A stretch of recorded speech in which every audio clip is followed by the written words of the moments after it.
Came in here the day after my 14th birthday, Harland and Wolf. That's where you worked in Belfast. My dad got me my start, then my brothers after me.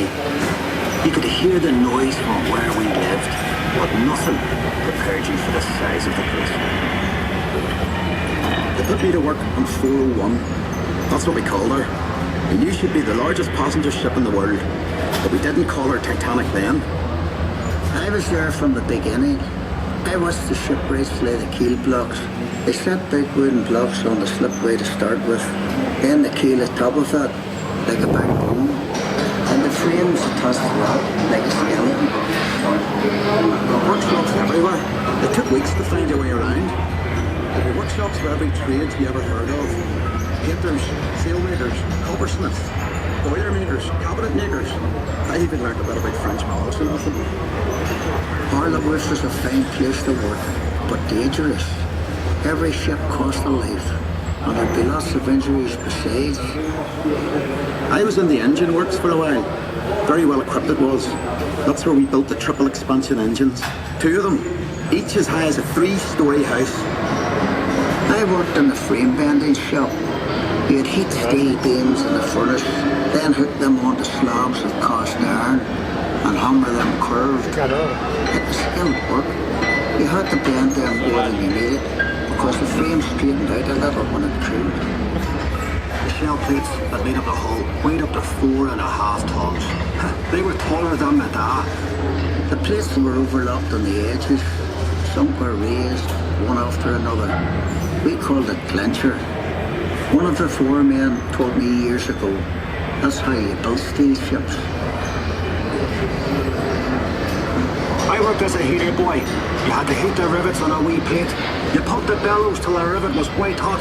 Then you get a hold of it with your tongs and throw it up to the catcher. And he'd put it in the hole in the plate and the holder up. There were 2 of us on the other side of the plate with the holder up. We had to hammer the rivet so it filled the hole before it turned dull red. The double bottom. That's a wee space we called the tanks, made up of steel plates. The rest of the rivet squad all had to fit into that gap.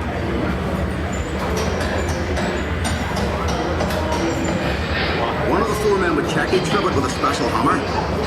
If it made a ringing sound, we'd have to go back and chase it out afterward.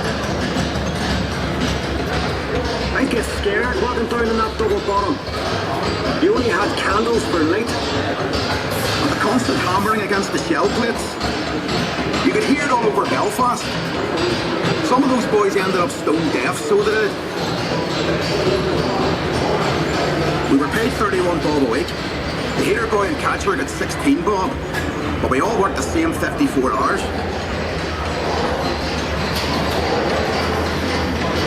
The upper deck was steel too, and part of the strength of the ship. There's no straight lines on the ship, and when you look down the weather deck, you can see the shear of the hull was stopped for reflection at sea. The stern frame had to be strong enough to take the rudder turning in heavy seas. You'd have all these timbers and guy wires to steady the frame, and men scurrying around like ants underneath. When we came to launch day, I was torn between pride and fear. The standing ways were coated in tallow, train oil and soft soap. So the ship would slide when they shifted her weight off the block. That was the most dangerous part. And the shipwrights were knocking away the last props. They were under compression, you see, and the sliding ways would be released by the hydraulic trigger.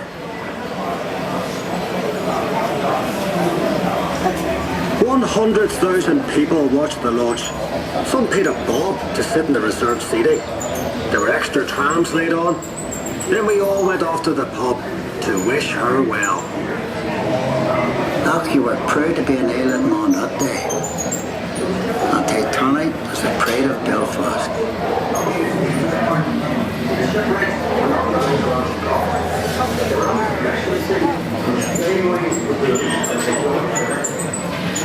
Thank you for joining us. The tour will end in a few seconds.